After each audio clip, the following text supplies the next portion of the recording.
तो बच्चों शुभ संध्या आप सभी को। अभी तक आप चतुर्दशः पाठा पढ़ चुके हैं और ये है पंचदशः पाठा। ये हमारी पुस्तक का अंतिम पाठ भी है। तो 14 पाठ तो आप पढ़ चुके हैं, है ना। तो अब 15वां पाठ है, लास्ट पाठ है। चैनल को सब्सक्राइब जरूर कर लेना, अभी तक आपने नहीं किया है। बहुत सारे बच्चे देख तो रहे हैं लेकिन चैनल सब्सक्राइब पता नहीं क्यों नहीं कर रहे। यार एक चैनल ये भी सब्सक्राइब कर लो अपना, संस्कृत का 7th में भी आपको काम आएगा। तो इस पाठ का नाम है वृक्षाः सत्पुरुषाः इव। वृक्षाः, देखो वृक्ष एक पेड़ को बोलते हैं वृक्षाः, ठीक है। दो होंगे तो क्या बोलेंगे वृक्षौ, और बहुत सारे पेड़ हैं तो क्या बोलेंगे वृक्षाः। तो यहाँ कितने वृक्षों की बात हुई है, बहुत सारे। तो वृक्षाः सत्पुरुषाः इव। सत होते हैं सज्जन अच्छे, पुरुषाः पुरुष किसको कहते हैं, जो भी ह्यूमंस होते हैं, है ना, उनको पुरुष कहते हैं। तो वृक्ष जो हैं अच्छे पुरुष इव मतलब समान, वृक्ष अच्छे पुरुष की तरह होते हैं। सत्पुरुषः इव मतलब महान पुरुष जैसे होते हैं, महान पुरुष जैसे कौन होते हैं वृक्षाः। अब हम पढ़ते हैं, इस पाठ को अच्छे से पढ़ेंगे और प्रश्नोत्तर भी इसके करेंगे अंत में, है ना। तो आप पहले इसको पढ़ लो, अच्छे से सीखो, तभी आपको बात बनेगी। चित्र देखो आप पहले, चित्र में आपको चित्र में क्या दिखाई दे रहा है, आप देख रहे होंगे यहाँ पर कोई एक श्रीमान है, यहाँ पर बहुत सारे बच्चे हैं। अब बच्चों की अलग अलग बातें हो रही हैं। अब देखो यार नेचर है ना, वृक्ष दिखाई दे रहे हैं, पेड़ दिखाई दे रहे हैं आपको। तो ये सब समझ ही गए होंगे। अब आप बातें कौन सी होने वाली है, तो बातें होने वाली है पर्यावरण की। तो लिखा है पर्यावरण। पर्यावरण आप समझते हैं, जिसको एनवायरनमेंट कहते हैं, वही होता है पर्यावरण। पर्यावरण संरक्षणस्य, पर्यावरण संरक्षण के विषय होता है सब्जेक्ट, है ना। पर्यावरण संरक्षण के विषय में, संरक्षण जिसको अंग्रेजी में क्या कहते हैं, कंजर्वेशन कहते हैं, प्रोटेक्शन बोलते हैं, है ना, सेफ्टी बोलते हैं। तो पर्यावरण संरक्षण के विषय में एक प्रदर्शनी एग्जीबिशन विद्यालय स्कूल में आयोजिता कंडक्ट अस्ति है। तो पर्यावरण संरक्षण के विषय में एक प्रदर्शनी विद्यालय में आयोजित है। छात्राः, छात्राः बहुत सारे स्टूडेंट्स, एक को बोलेंगे छात्राः, दो होंगे तो बोलेंगे छात्रौ, और बहुत सारे हैं तो क्या लिखा हुआ है यहाँ पर छात्राः। छात्राः ताम प्रदर्शनीम, छात्रा उस प्रदर्शनी को पश्यन्ति देखते हैं। शिक्षकेन सह, शिक्षक के साथ, समलापम च कुर्वन्ति, चा मतलब और, समलापम मतलब वार्तालापम, कुर्वन्ति मतलब करते हैं। शिक्षक के साथ वार्तालाप करते हैं। क्या कहते हैं, देखो यहाँ बच्चे कह रहे हैं, क्या कह रहे हैं, श्रीमन सर अहम मैं जीवशास्त्रस्य मतलब बायो, ठीक है, बायोलॉजी पुस्तक में पठामी पढ़ती हूँ, मैं जीव शास्त्र की पुस्तक में पढ़ती हूँ। यत कि वृक्षाः पेड़ शुद्धम वायुम यच्छन्ति, शुद्ध वायु देते हैं, यच्छन्ति मतलब देते हैं, शुद्ध मतलब साफ, वायु मतलब हवा, शुद्ध एयर देते हैं, कौन वृक्षा। तो दूसरा बच्चा कहता है श्रीमन सर मम माता, मेरी माता अपि वदति भी बोलती है। यत का अर्थ होता है कि, है ना, मेरी माता अपि मतलब भी, वदति मतलब बोलती है कि, वृक्ष मतलब पेड़, पूज्यः मतलब पूजने लायक, भवंती होते हैं, पूजने लायक होते हैं, उनकी पूजा करनी चाहिए, मेरी माता कहती है। अब यहाँ शिक्षक महोदय कुछ कह रहे हैं प्रिया छात्राः, डियर स्टूडेंट्स, सत्यम राइट, सत्यम हो जाएगा राइट, सही कहा, वृक्षाः पेड़, शुद्धम वायुम साफ हवा, फलानी फ्रूट्स, पुष्पानी च और फूल, सर्वम सभी, अपि मतलब ऑल्सो भी, यच्छन्ति देते हैं, जो शुद्ध वायु, फल, फूल और सब कुछ भी देते हैं। अतः ते पूज्य है, इसलिए वो क्या है पूज्य, जो हमें सब कुछ देता है वो पूज्य ही होगा। अब हमारे पिताजी हमें सब देते हैं तो वो हमारे लिए पूज्य हैं, पेट देता है तो वो भी पूज्य है। अब यहाँ एक बालिका कह रही है कि श्रीमन सर अहम मतलब मैं, एक सुभाषितम मतलब श्लोक या थॉट, पठितवती पढ़ी हूँ, मैंने एक श्लोक पढ़ा है, पढ़ चुकी हूँ, है ना। यत यत का मतलब फिर से कि वृक्षाः पेड़ सत्पुरुषाः संति, अच्छे पुरुष की तरह हैं, इति ऐसा। तो शिक्षक कहते हैं किम एवं, ऐसा क्या, अस्तु ठीक है, तर्हि तो तत् वह सुभाषितम, सुभाषित श्रावयतु सुनाओ, तो वह सुभाषित सुनाओ ज़रा। तो यहाँ पर कहती है अस्तु श्रीमन, हाँ हाँ सर सुनाती हूँ। मुदिता सुभाषितम श्रावयति, ये लड़की का नाम है मुदिता, ये क्या करती है, सुभाषितम श्रावयति, सुभाषित सुनाती है। अन्य छात्रा अपि गायन्ति, बाकी वाले जो छात्र हैं वो भी क्या करते हैं, उसको गाते हैं। तो क्या है वो श्लोक, यहाँ लिखा हुआ देखो। छायाम अन्यस्य कुर्वन्ति तिष्ठन्ति स्वयमातपे, फलान्यपि परार्थाय वृक्षाः सत्पुरुषा इव। देखो यहाँ लिखा है छायाम अन्यस्य कुर्वन्ति। देखो एक एक शब्द को अलग अलग करके यहाँ पदच्छेद में लिखा हुआ है। लिखा है छायाम अन्यस्य कुर्वन्ति, तिष्ठन्ति स्वयं आतपे, तिष्ठन्ति स्वयं आतपे, फलानि अपि परार्थाय वृक्षाः सत्पुरुषा इव।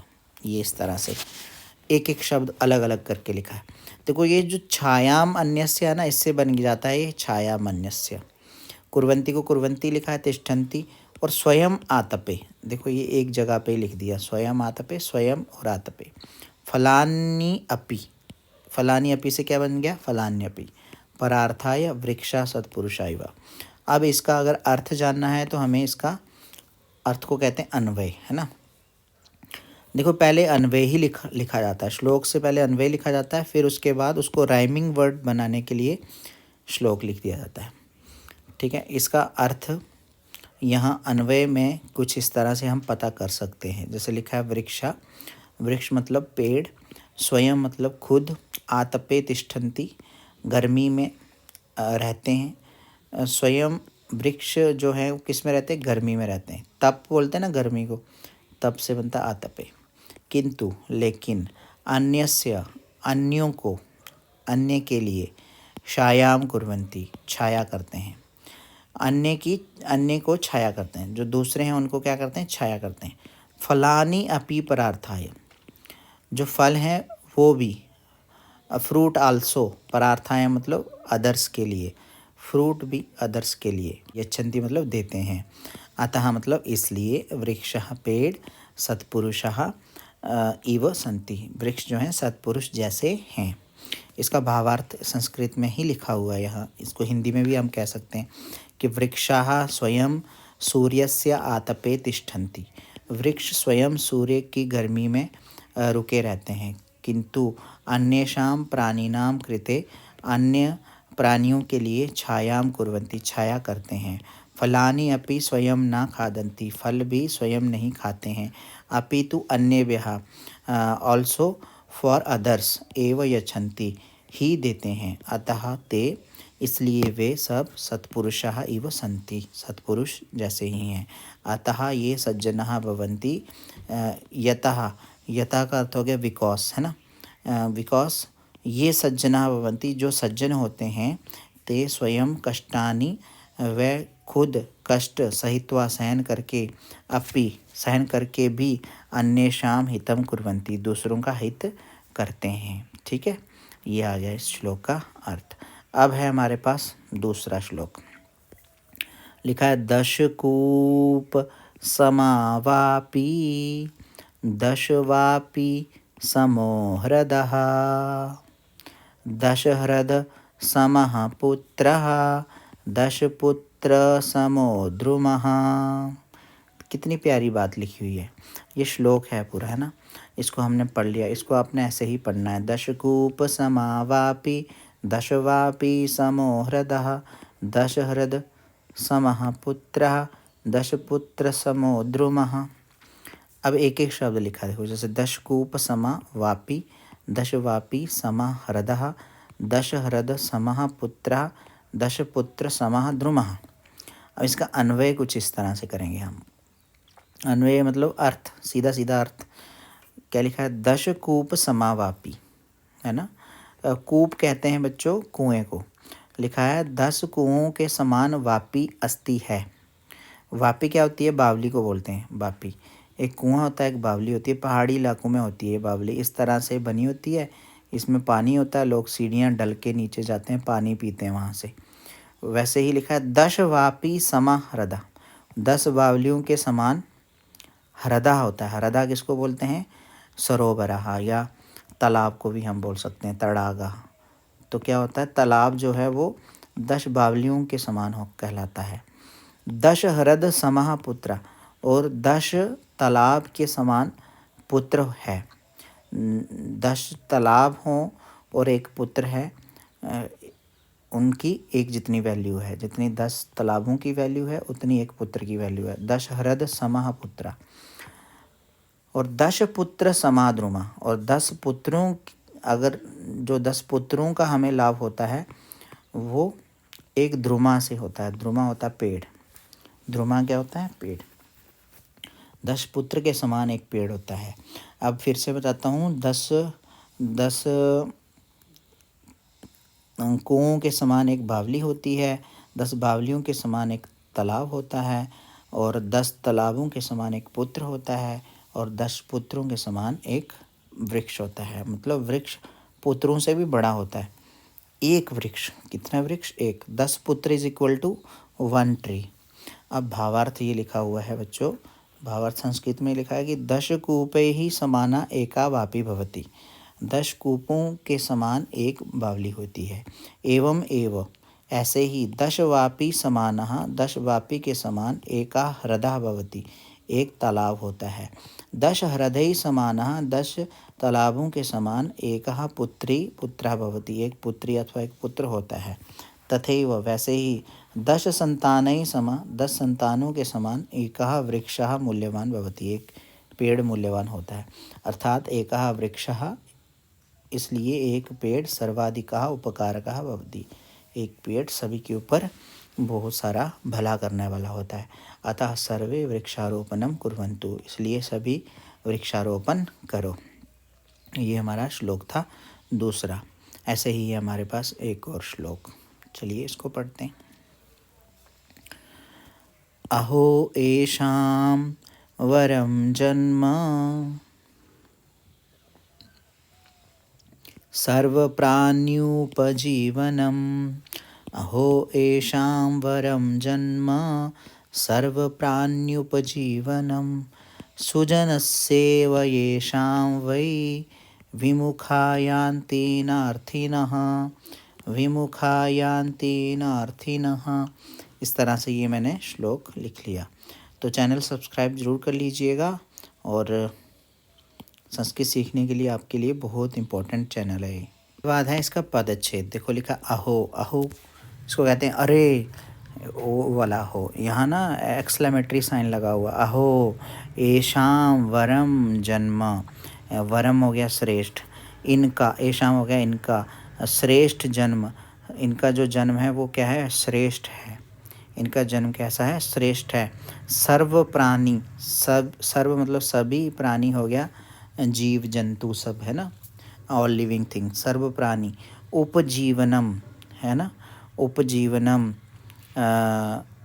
सुजनस्य, सुजनस्य इव, उपजीवनम सुजनस्य इव, इनका जो जन्म है वो कैसा है? सुजनस्य इव। सुजन एक होता सजन, एक होता जन, एक होता सुजन, है ना। जन, जन को कहते हैं इंसान को, और सुजन हो गया अच्छा इंसान। तो सुजन अच्छे इंसान की, इव मतलब जैसे, ये शाम जिनके, वही जिनके, जिनके द्वारा, विमुखा, विमुख मतलब निराश, है ना। एक सम्मुख होता है जो हम किसी के सामने जाते हैं, एक विमुख होता है जो हम किसी के सामने नहीं जाते हैं। तो यान्ति मतलब जाते हैं, ना अर्थिना, अर्थिना होते चाहने वाले, ना जानती तो मतलब निराश होके नहीं जाते हैं। अब ये तो हो गया पदच्छेद। अब अन्वय में बढ़ते हैं। अन्वय में लिखा अहो एषाम सर्व प्राण्युपजीवनम जन्म वरम, मतलब इनका सभी प्राणियों को एक जीवन जीवन देने वालों का जन्म जो है वो क्या है, वरम है, श्रेष्ठ है। सर्व प्राण्योपजीवनम जन्म वरम अस्ति है। सुजनस्य इव, अच्छे लोगों के समान, ये शाम, जिनका, जिनके, जिनके, जिनका, जिनकी, जिनके, अर्थिनः विमुखः न जानती, चाहने वाले विमुख नहीं जाते हैं, है ना। अब इसका अर्थ भावार्थ में जाके हमें अच्छे से पता चलेगा कि श्री कृष्ण युधिष्ठिरम वदति, श्री कृष्ण युधिष्ठिर को बोलते हैं, क्या बोलते हैं, हे युधिष्ठिर, हे युधिष्ठिर, अहो, अरे, एतेषां वृक्षाणाम, इन वृक्षों का जन्म श्रेष्ठमस्ति, जन्म बहुत श्रेष्ठ है। यतः, क्योंकि, एतेषां जन्म, क्योंकि इनका जन्म, सर्वेषां जीवानाम, सभी जीवों के उपकाराय भवति, सभी जीवों के उपकार के लिए होता है। यथा सज्जनेभ्यः, जैसे सज्जनों से, जनानाम, जैसे मतलब सज्जन कौन होते हैं, अच्छे लोग, जैसे सज्जनों से, जनानाम, लोगों की, निराशा न भवति, निराशा नहीं होती है, जैसे सज्जनों से लोगों को निराशा नहीं होती है। तथैव, वैसे ही, वृक्षानाम, पेड़ों के समीपे, पास में, आगत्य, आकर, अर्थीनाम, चाहने वालों, जनानाम, लोगों को, निराशा न भवति, निराशा नहीं होती है, चाहने वाले लोगों को निराशा नहीं होती है। तेषाम आशानुरूपम, उनकी आशा के अनुरूप, उनकी चॉइस के अकॉर्डिंग, वृक्षाः, पेड़, तेभ्यः, उनको, फलानि, फल, पुष्पानि, फूल, छायाम च, और छाया, यच्छन्ति मतलब देते हैं। ठीक है, ये इस श्लोक का अर्थ हो गया। अब हम बढ़ते हैं आगे, श्लोक संख्या ये है हमारा 4। परोपकाराय फलन्ति वृक्षाः, परोपकाराय वहन्ति नद्यः, परोपकाराय दुहन्ति गावः, परोपकाराय इदं शरीरम। परोपकार एक वर्ड है यहाँ पर जो बार बार प्रयोग हो रहा है, परोपकार। परोपकार होता है जब हम किसी की हेल्प करते हैं विदाउट किसी एनी सेल्फिश के, है ना, बिना किसी स्वार्थ के जब हम किसी की हेल्प करते हैं उसको क्या कहते हैं, परोपकार। ठीक है, किसी से कुछ ना लेने की इच्छा रखने वाला परोपकारी कहलाता होता है, लेकिन मदद करने वाला भी होना चाहिए। तो परोपकाराय फलन्ति वृक्षा, परोपकाराय वहन्ति नद्यः, परोपकाराय दुहन्ति गावः, परोपकाराय इदं शरीरम। अब पदच्छेद में लिखा है परोपकाराय फलन्ति वृक्षः, परोपकाराय वहन्ति नद्यः, परोपकाराय दुहन्ति गावः, परोपकाराय इदं शरीरम। अन्वय क्या लिखा है बच्चों कि वृक्षाः, पेड़, परोपकाराय फलन्ति, दूसरे के भले के लिए फलते हैं, फल देते हैं। नद्यः, नदियाँ, नदी संस्कृत में नदी ही कहते हैं, एक को नदी कहते हैं, दो होंगी तो उनको कहेंगे नद्यौ, और बहुत सारी नदियां हैं तो क्या कहेंगे, नद्यः। इस तरह से बोलते हैं, नदी, नद्यौ, नद्यः। तो पेड़ परोपकार के लिए फल देते हैं, नदियां परोपकार के लिए, वहंती, बहती हैं, गावः, गाय जो हैं परोपकार के लिए, दुहंती, दूध देती हैं, परोपकाराय, परोपकार के लिए, एवं मतलब ही, परोपकार के लिए ही, इदम शरीरम, ये शरीर, अस्ति मतलब है। लिखा है वृक्षस्य फलानि, पेड़ के फल, अन्य खादन्ति, दूसरे खाते हैं, ना तो वृक्षाः स्वयं खादति, ना कि पेड़ खुद खाता है। नदीनां जलस्य उपयोगम, नदी के पानी का प्रयोग, इस्तेमाल, अपि भी, अन्य एव प्राणिनः कुर्वन्ति, दूसरे ही प्राणी करते हैं। गावः अपि, गाय भी, अन्येषां कृते, दूसरों के लिए, अन्य मतलब दूसरे, शाम के कृते मतलब लिए, एव दुग्धम यच्छति, ही दूध देती हैं, एवमेव ऐसे ही, अस्माकं जीवनम, हमारा जीवन, अपि मतलब भी, अन्येषां दूसरों के, उपकाराय भवतु, उपकार के लिए हो, ऐसा हमारा जीवन भी हो, ऐसे यहाँ पर बात की गई है। अब ये देखिए प्यारा सा श्लोक है, अभी ये 8th क्लास में है ये वाला श्लोक, लेकिन आपको पहले ही लग गया। देखो, पुष्प पत्र फलच्छाया मूलवल्कलदारुभिः धन्यामहीरुहा येषां विमुखा यान्ति नार्थिनः। अब एक एक शब्द देखो, पुष्प, पत्र, फल, छाया। ये फल छाया को इकट्ठा ही लिखा हुआ है यहाँ पर, फल छाया। मूल, वल्कल, दारुभिः धन्याः महीरुहाः येषां विमुखा यान्ति न अर्थिनः। ये वाली पंक्तियाँ ऊपर भी लिखी थी, विमुखा यान्ति न अर्थिनः, विमुख नहीं जाते हैं चाहने वाले। अब यहाँ पर आप देख रहे होंगे चित्र में भी दिया हुआ है, क्या क्या दिया है जिस जिसकी बात हुई है। तो लिखा, अन्वय में लिखा, ये शाम जिनके पुष्प पुष्प जिस ये यहाँ बने हुए हैं, पुष्प, फूल, पत्र, है ना, ये सारे पत्र आपको दिखाई दे रहे हैं। फल, यहाँ फल भी दिखाई दे रहे हैं, है ना। उसके बाद छाया, मूल, मूल किसको बोलते हैं, जड़ों को, ये जड़ें होंगी, है ना। वल्कल दारू भी, वल्कल क्या होता है, जो पेड़ की जो स्किन होती है ना बाहर वाली, इसको छाल कहते हैं, है ना, उसको कहते हैं वल्कल। दारू भी, दारू हो जाती हैं लकड़ियाँ, है ना, लकड़ियों के द्वारा। अर्थिनः विमुखा ना जानती, जो अर्थी हैं वो विमुख नहीं जानते हैं। ते महीरुहाः धन्यः सन्ति, वह महीरुहाः धन्य हैं। महीरुहा मतलब जो धरती पर पैदा होने वाले धन्य हैं। तो पेड़ों को महीरुहा भी कहते हैं, क्या कहते हैं, महीरुहा। तो अब भावार्थ ये है कि प्राणिनः वृक्षात् पुष्पाणि पत्राणि फलानि छायां मूलानि वल्कलानि काष्ठानि च प्राप्नुवन्ति। प्राणिनः मतलब जितने भी ह्यूमन बींग्स हैं वो पेड़ से फूल, पत्रानि पत्र, फलानी फल, छाया मतलब शैडो, मूलानी मतलब जो जड़ें हैं, वल्कलानी मतलब उनकी बाहर वाली स्किन, काष्ठानी च और लकड़ियाँ, काष्ठ कहते हैं लकड़ी को, और लकड़ियाँ प्राप्नुवन्ति प्राप्त करते हैं। अर्थात सो वृक्षानां पेड़ों के पार्श्वे पास में यत् किमपि जो कुछ भी अस्ति है, तत्सर्वं वह सारा, अपि मतलब भी, ऑल्सो प्राणिनां कृते एव अस्ति लोगों के कृते मतलब लिए, एवं मतलब ही, अस्ति मतलब है। वृक्षा मतलब पेड़, कदापि कभी भी, याचकान मांगने वालों को, निराशा ना कुर्वन्ति निराश नहीं करते हैं। अतः इसलिए वृक्षः धन्यः सन्ति, इसलिए पेड़ धन्य हैं। अब ये प्यारा सा श्लोक है, इसको गाने का तरीका भी थोड़ा सा अलग है। पिबन्ति नद्यः स्वयमेव नाम्भः, ये स्वयमेव है ना, तो ये दो शब्दों से बना हुआ है, एक है स्वयं और एक है एव, ठीक है, खुद ही, स्वयमेव। ना अम्बः, ये भी दो शब्दों से बना, ना प्लस अम्बः से, ठीक है, ना अम्बः।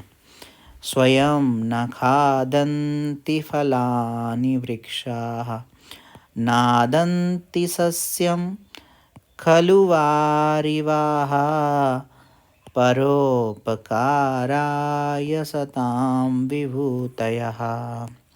इस तरह से ये बहुत प्यारा सा श्लोक है, इसको आप गा गा करके याद कीजिए। तो इसका जो पदच्छेद है बच्चों, इसका पदच्छेद क्या है, पिबन्ति नद्यः स्वयं एव न अम्बः। यहाँ था ना स्वयमेव ऐसे लिखा था, फिर लिखा था नाम्बः, है ना, ये मैंने आपको पहले ही बता दिया कि ये अलग अलग करके लिखना है। स्वयं एव न अम्बः नाम्बः। स्वयं न खादन्ति फलानि वृक्षाः न अदन्ति सस्यं खलु वारिवाहः। नादन्ति सस्यं खलु वारिवाहः परोपकाराय सतां विभूतयः। अब इसका अन्वय है कि नद्यः अम्बः स्वयं एव न पिबन्ति। अम्बा कहते हैं पानी को, जलम, है ना, जो नदियां हैं वो पानी स्वयं ही न पिबन्ति नहीं पीती हैं, नदियां अपना पानी खुद नहीं पीती हैं। वृक्षा अपि पेड़ भी, फलानी फल, स्वयं न खादन्ति खुद नहीं खाते हैं। वारिवाह क्या हो जाते हैं, बादल, मेघ, है ना। वारिवाह भी सस्यम ना अदंति खलु, जो फसल है वो नहीं ले जाते हैं या नहीं खाते हैं। खलु का मतलब है ना, इजंट इट।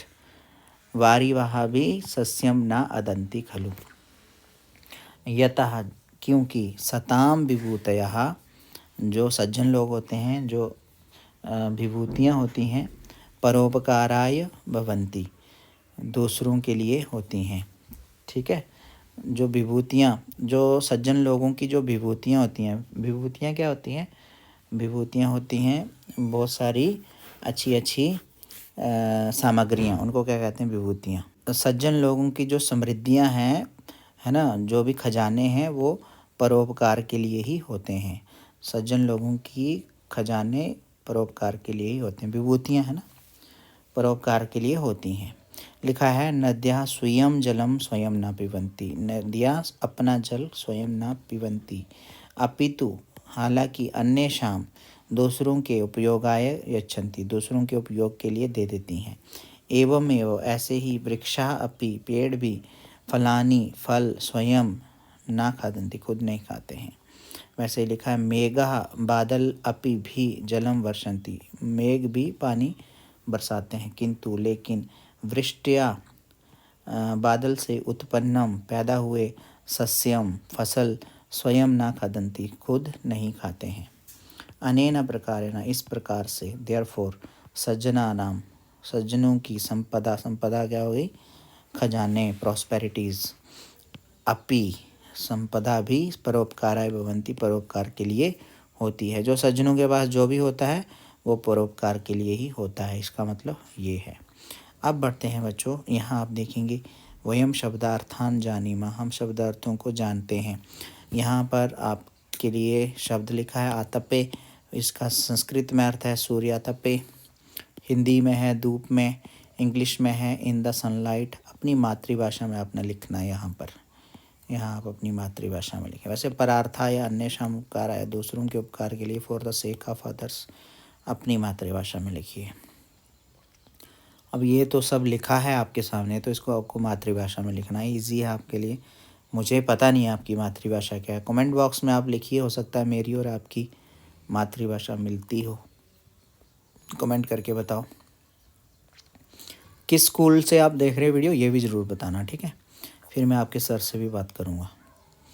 लिखा है प्रश्न संख्या 2। पहले में तो यही है कि पाठे, पाठ में, लिखितानि सुभाषितानि, लिखे सुभाषित, सस्वरम पठन्तु, सस्वर पढ़ो, अवगच्छन्तु समझो, लिखन्तु लिखो, स्मरन्तु च और याद करो।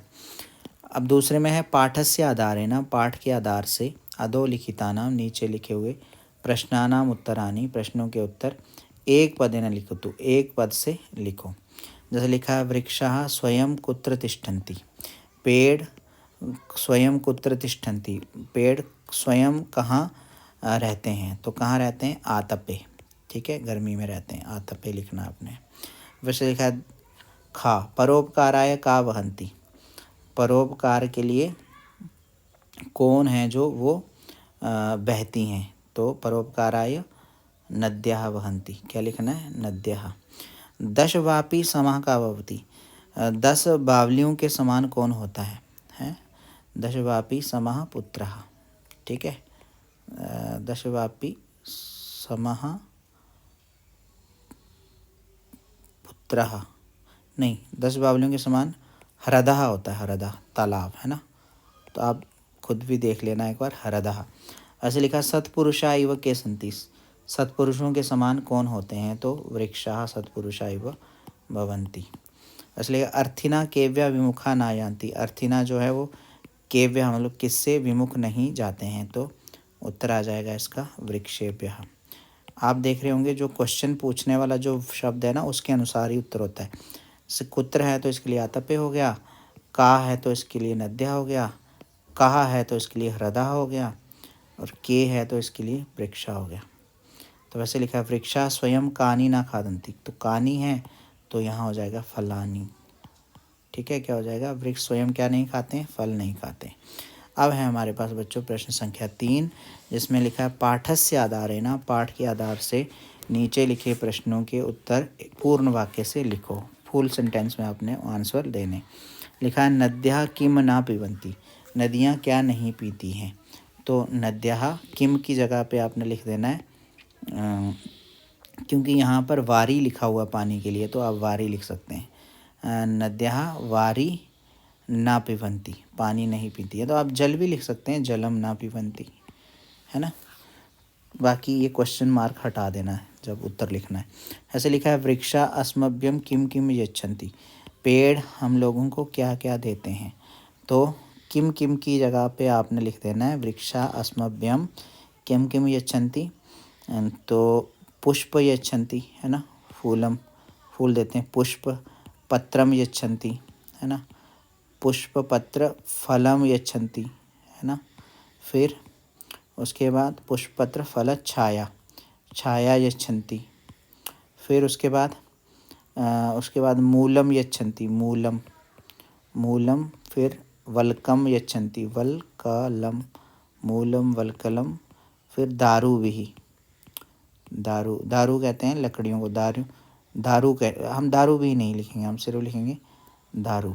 क्या लिखेंगे दारू, दारू कहते हैं लकड़ी को बच्चों, दा आ रा और ऊ दारू। पुष्प पत्र फल छाया मूल वल्कल और दारू यच्छन्ति मतलब देते हैं। ठीक है, ये लिखना आपने। आप कहते हो कि हैंड राइटिंग, अब ये पेन है ना तो स्लिप हो जाता है, ठीक है, इसलिए हैंड राइटिंग में थोड़ी सी दिक्कत हो जाती है। पुष्प पत्र फल छाया मूल वल्कल दारू। तो इदम शरीरम किमर्थम अस्ति, ये शरीर किस लिए है। तो किमर्थम की जगह आपने लिखना है परोपकाराय। क्या लिखना है, परोपकाराय। किसके लिए है ये, परोपकार के लिए। परोपकाराय काराय। तो इस तरह से आप इसको आप अच्छे से लिखने की कोशिश करो। अब बढ़ते हैं हम बच्चों और भी थोड़ा सा आगे। तो अभी लिखा है 10 पुत्र समाह का भवति, 10 पुत्रों के समान कौन होता है। तो 10 पुत्र समाह क्या होता है, पेड़। पेड़ के लिए क्या लिखा था यहाँ पर, द्रुमः। क्या है, द्रुमः। 10 पुत्र समाह कहा भवति द्रुमः। 10 पुत्र, 10 पुत्रों के समान क्या होता है, एक पेड़ होता है द्रुमः। द्रुमा का स्पेलिंग है दा, उसके नीचे रा, फिर ऊ की मात्रा, फिर माँ, फिर विसर्ग, द्रुमा। लिखा केशाम विभूतयः परोपकाराय भवन्ति, किनकी जो विभूतियाँ हैं परोपकार के लिए होती हैं। तो किनकी होती हैं, सताम। तो यहाँ आपने केशाम की जगह पे क्या लिख देना, सताम। सताम विभूतयः परोपकाराय भवन्ति, ये क्वेश्चन वाला साइन हटा देना है, सताम लिख देना है। लिखा अन्य से छायाम के कुर्वन्ति, दूसरों को छाया कौन करते हैं। तो के की जगह पे आपने लिख देना है वृक्षः। क्या लिख देना है, वृक्षः।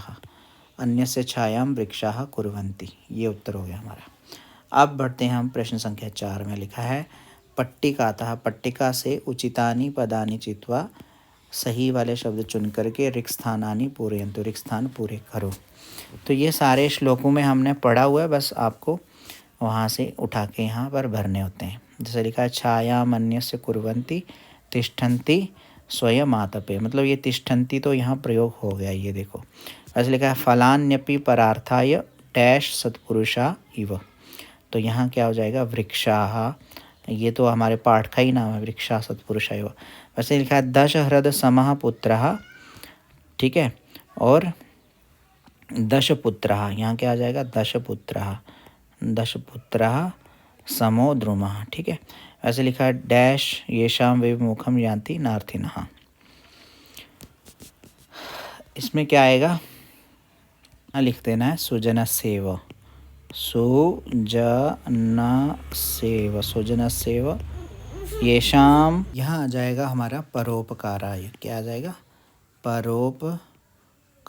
अब आपको स्पेलिंग में अगर दिक्कत आती है तो यहाँ ऊपर में तो लिखा हुआ है ना परोपकाराय, परोपकाराय इदम शरीरम। स्वयं न खादन्ति, यहाँ क्या आ जाएगा फलानी, ठीक है। मेरी हैंड राइटिंग छोड़ो, आप यहाँ ऊपर में लिखा हुआ है, हैंड राइटिंग की क्या ज़रूरत है। वैसे लिखा परोपकाराय सताम विभूतयः, ठीक है, ये आ गया हमारा उत्तर। तो ये तो बिल्कुल इजी है। अब अगर हम आगे बढ़ें तो हमारे पास है प्रश्न संख्या 5। इसमें लिखा है उदाहरण अनुसारम, उदाहरण के अनुसार। ये यथा को बोलते हैं उदाहरण, ठीक है। यथा को हम इंग्लिश में एग्जाम्पल बोलते हैं, हिंदी में इसको बोलते हैं उदाहरण। उदाहरण के अनुसार, अकॉर्डिंग टू एग्जाम्पल।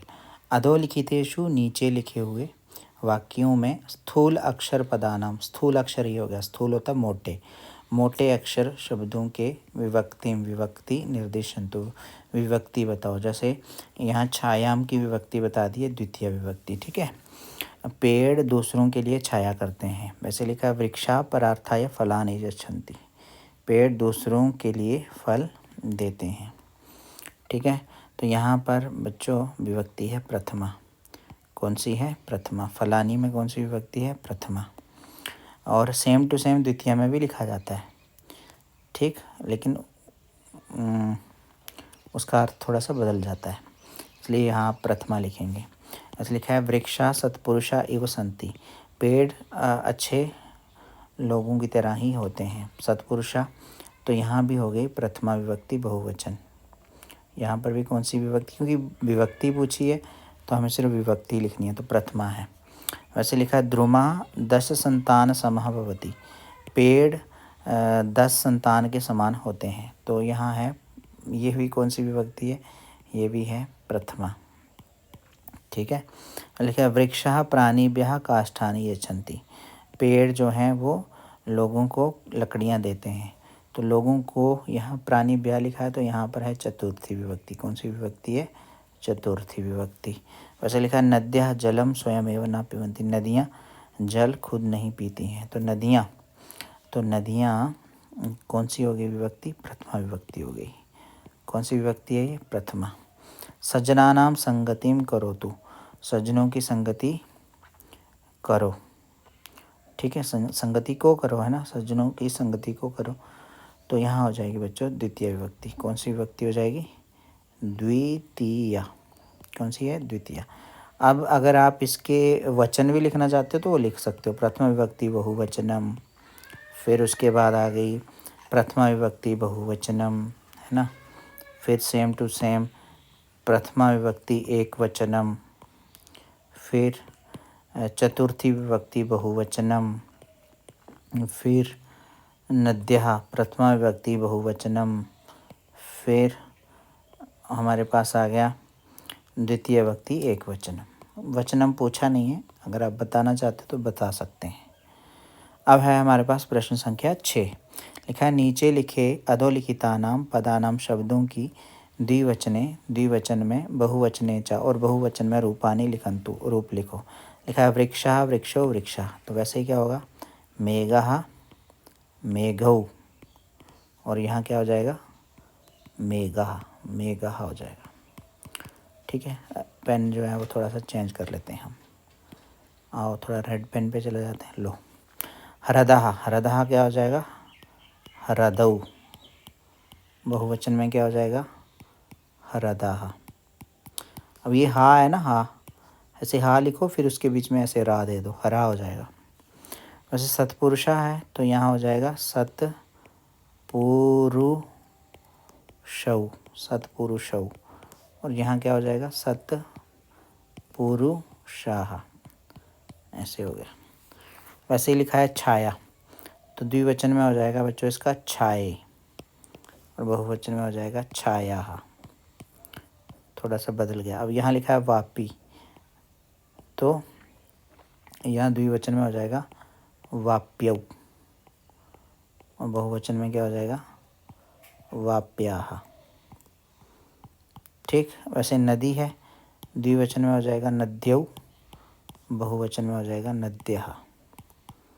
शरीरम है, द्विवचन में हो जाएगा बच्चों शरीरे, बहुवचन में हो जाएगा शरीरानि। ठीक है, और पुष्पम है, द्विवचन में हो जाएगा पुष्पे, बहुवचन में हो जाएगा पुष्पानि। सब मैं लिख रहा हूँ ना, इसलिए थोड़ा टाइम लग रहा है, वीडियो थोड़ी बड़ी हो रही है इसलिए। लिखा प्रश्न संख्या 7। नीचे लिखे शब्दों के परस्पर एक दूसरे के साथ समुचितम अच्छा मेलनम कृत्वा, मेलन करके कहा किम ददाति, कौन क्या देता है इति लिखन्तु, ये लिखो। जैसे लिखा है वृक्षा शुद्धम वायुम ददाति, यहाँ है वृक्षा और ये है शुद्धम वायुम, तो ये ऐसे मिला दिया और साथ में क्या लिख दिया? ददाति। वैसे गो हो, गो क्या करती है? गौ हो दुग्धम, गाय जो है वो दुग्धम ददाति, गाय दूध देती है। ठीक है, अब आपने जब दुग्धम लिखना है ना बच्चों, तो ये माँ मत लिखना, इसके ऊपर बिंदी लिख करके लिखा देना, दुग्धम ददाति। वैसे ही लिखा है सूर्य, जो सूरज है वो क्या करता है, तो आप लिखिए यहाँ पर सूर्यः, है ना, क्या करता है, प्रकाशम। तो आप यहाँ लिख दीजिए प्रकाशम, सूरज जो है वो प्रकाश ददाति, प्रकाश देता है। वैसे नदी क्या करती है, तो नदी पानी देती है, जलम। तो आप लिखिए नदी जलम पानी ददाति, देती है, नदी पानी देती है। फिर अग्नि, आग क्या करती है, तो अग्नि के बारे में लिखिए अग्नि आग, तापम, तापम क्या होता है, गर्मी, ददाति, आग गर्मी देती है। आग प्रकाश भी देती है लेकिन एप्रोप्रिएट तापम है। वैसे शिक्षका, शिक्षका क्या देते हैं वो आप खुद लिख लेना, एक ही तो बचा है।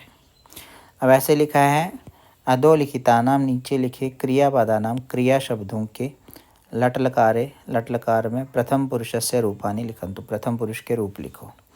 जैसे कुर्वन्ती एग्जाम्पल दिया, कुर्वन्ती करोति, कुरुतः कुर्वन्ती बनता है ना। वैसे तिष्ठन्ति का क्या होगा, ये आपने किया हुआ है पहले भी चैप्टर नंबर 8 में। तिष्ठति, तिष्ठतः, तिष्ठन्ति बन जाएगा इस तरह से, बिल्कुल इजी है। ऐसे फलंती का क्या हो जाएगा बच्चों, फलंती का हो जाएगा फलती, फलतः, फिर फलंती। प्रथम पुरुष के ही लिखने ना सारे। पहले यान्ति, यान्ति का हो जाएगा याति, यातः, यान्ति, ठीक है। फिर पिबंती का क्या हो जाएगा, पिबती, पिबतः, पिबतः, बहुवचन में हो जाएगा पिबंती, है ना। फिर उसी तरह से खादंती का क्या हो जाएगा, खादती, खादतः, खादंती, इस तरह से हो जाएगा। हो गया, प्रश्न संख्या 8 था। अब इसके बाद है हमारे पास योग्यता विस्तार लिखा है। अधोलिखिताम, नीचे लिखी प्रहेलिकाम, पहेली को पठित्वा, पढ़ करके उत्तरम बदंतु, उत्तर बताओ। वृक्षाग्रवासी न च पक्षी राजा, ये पेड़ है और ये इसका अग्र है, अग्र मतलब आगे, पेड़ के आगे, वासी मतलब वास करता है, ना च और नहीं है, पक्षी राजा, पक्षियों का राजा नहीं है। त्रिनेत्रधारी, उसके 3 नेत्र हैं, 1 2 और 3। नाचा शूलपानी, और नहीं है शूलपानी, मतलब शूलपानी कहते हैं जिसके हाथ में शूल होता है, शूल त्रिशूल है ना, जिसके हाथ में त्रिशूल है वो कौन है, भगवान शिव, भगवान शिव को बोलते हैं शूलपानी। और शिव जी भी नहीं है। त्वग वस्त्रधारी, उन्होंने त्वचा की मतलब स्किन वाले कपड़े धारण कर रखे हैं। नाचा सिद्ध योगी, और कोई सिद्ध योगी नहीं है, कोई महात्मा तपस्वी नहीं है। जलम च बिभ्रन, पानी से भरा है। ना घटो न मेघा, ना घड़ा है ना बादल है। तो बताओ कौन है, तो अंडरस्टूड है, यहाँ नीचे में गिरे भी हुए हैं, तो ये क्या हो जाएगा, क्या हो जाएगा, ये हो जाएगा नारियल। नारियल को क्या बोलते हैं, नारिकेलम, क्या कहते हैं, नारिकेलम। अब परियोजना है बच्चों, प्रोजेक्ट है। विद्यालयम गृहम व परितः, स्कूल घर अथवा चारों तरफ। विद्यमानानाम, अवेलेबल। पंच पादपानाम, 5 पेड़ों के, वृक्षानाम पेड़ों के। संरक्षणम कुर्वन्तु, संरक्षण करो, कंजर्व करो उनको, बचाओ। ये एक प्रोजेक्ट वर्क है आपका। अंतर्जालस्य, अंतर्जाल कहते हैं इंटरनेट को, इंटरनेट। सहायना मतलब सहायता से।